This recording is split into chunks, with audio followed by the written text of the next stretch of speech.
Hi guys, welcome back to my channel. So I have a genuine question. Why does it suddenly feel like everybody's against Tyla? Remember Tyla, the South African artist? Because a few months back, Nigerians were dragging this girl, seriously dragging Tyla. Then he moved to her Lagos store being cancelled. Right now, Americans are criticizing her and they're saying her album is a big flop. It's a flop in America because Americans don't like her personality. What exactly happened? Tyla is not selling the United States because people don't like her personality here. A lot of people in the US find Tyla's personality to be off-putting. They basically think she's stuck up. Now, before anybody who's South African jumps down and be like, oh my gosh, here's another American. First off, I've defended Tyla in the past. I'm looking at why Tyla's not doing well, and I'm going to give you some of the reasons. One of the reasons started with that conversation around her race. I understand it means something in South Africa. I completely get that. However, I blame her team. Her team should have prepped her on how to properly answer that question. Number two, the whole thing with the awards where she didn't want to hold her awards and then she turned around looking like someone was gonna hold it. That does not cross well in the United States. I don't think she did it like hey, I'm bigger than everybody, I'm bigger than the program. But that's how it came across. This newer thing with her and Kai on his stream where she opened the curtain. There's a bunch of little instances where people have made in their minds, especially the American people have made in their minds, Tyla is stuck up. Unfortunately, Tyla is in a sector where her prettiness, though it is a positive and though it has helped her, it is also somewhat of a detriment because you can't look like that and also be perceived as a BI, right? Especially if you're not from the country. And it's unfortunate because Tyla has all the ingredients to be successful. She's beautiful, she's talented, she could sing, she could dance, you know, she does have a nice personality, but that whole stuck up, I'm bigger than the program, that's gonna be tough to try to sell to the American media. Now, if you've been following this channel, you remember the whole Nigerian drama with Tyla. When Tyla announced her Lagos tour, her tour in Lagos, Nigeria, and how Nigerians reacted.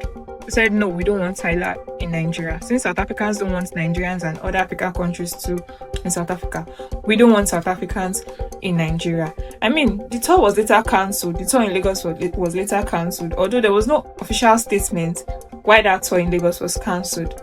But I mean, it connects. Now, fast forward to today, Tyla is facing what I would call another backlash. People are saying our album flopped in US, in America, because Americans don't like her personality. People are saying Tyla's album is a big flop in the US, and it's because Americans don't like Tyla's personality. So the reason why Tyla is not selling in the United States is because Americans don't like her personality, and it's really that simple. Not only is it her personality, it's also her fans, okay? And her fans' personalities are very similar to Tyla's personality. Very stuck up, very uppity, very entitled. People are really boycotting South Africans right now. I think South Africans need to stop this whole xenophobic attack. Yes, because it is affecting them. There's this Black American artist that was supposed to perform in South Africa in November. Maxwell, yes. He cancelled the show. He cancelled the tickets to the show. Obviously, he's scared for his life and that of his crew members.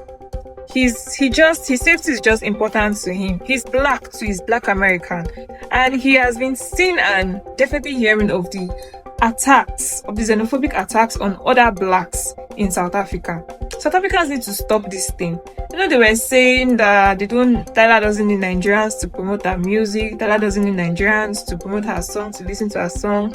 That Tyla has international recognition. Have we seen these statistics? It is clear from these statistics that Nigerians are like the #1 people promoting and listening to Tyla's music. Yes. You say Nigerians feel like the next thing after sliced bread. I say, please.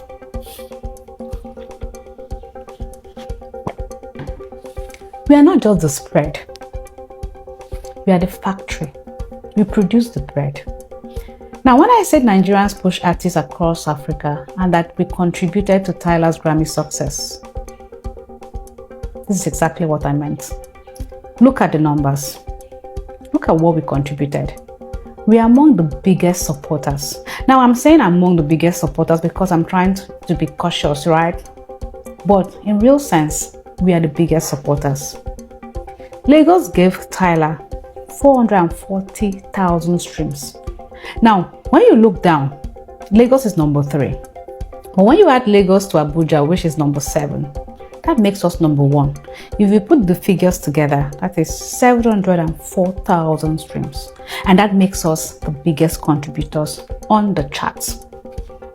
Now, South Africans, when they want to talk to Nigerians, the first thing they see is just about stereotypes. They see us as drug dealers. They call us criminals, illegal activities. It's all about perception, and perception drives narrative. That is it. Tyla is their national treasure. But of course, Nigerians are among the people helping her to remain that treasure. Look at the chart. Look at the chart. Jakarta number 1, London number 2, Nigeria number 3. You add it together, Nigeria tops the charts. Top 10. And that's it. So Nigerians, some of you might actually say, oh, we always blame the government, which of course, we blame the government. But I'm not holding brief for the government. When we blame the government, ask yourself this question. When was the last time Tinubu went to South Africa? I don't know. On record, I've not seen. I don't know if he has been to South Africa. And even if he does, you will not get treated the way you are treated. And then ask yourself again, was it the South African government that, protested against foreigners? No. It was the citizens that marched against foreigners. So why would we want the government to do what we can do? To give us our place where we rightly belong, to give us the respect we deserve. At the end of the day, South Africans have told us to set our priorities right. And like I said before, our priorities is to ensure that South Africans understand our worth. Because you cannot do for someone what they are not doing for you. Now let's even use Ayasta to compare this. Let's see what South Africans did for Ayasta, because it is reciprocal. You do for me, I do for you. Now, let's look at the same chart for Ayasta. Nigerians still gave Ayasta the biggest push on that list. Now you see Lagos, you see Port Harcourt, you see Abuja, then you now see Mexico, and then you come down and you see Ibadan. And that is why when I said we don't get enough support from other people, this is exactly what I meant. Now, where is South Africa in the top 10? They are not there. Now, let me be fair to South Africa. Last year, South Africa supported Ayasta. They had 2 major cities in South Africa supporting Ayasta. Now, even when you had those 2 cities together, it doesn't just even add too much. But then, fair enough, they did contribute and they supported. Now, the question I'm asking, why is it that South Africa has not supported Ayasta this year? It comes down to perception.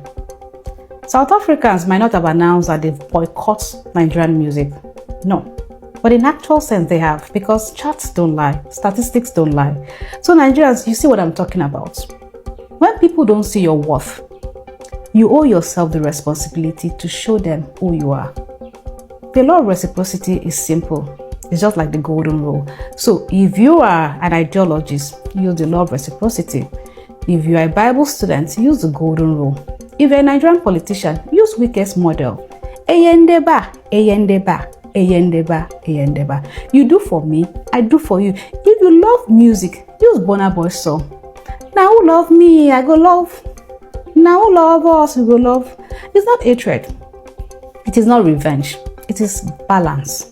And this is what the world needs. So we cannot keep, streaming people's music, giving them our money, giving them our attention, but we don't get the support back. Respect should be both ways.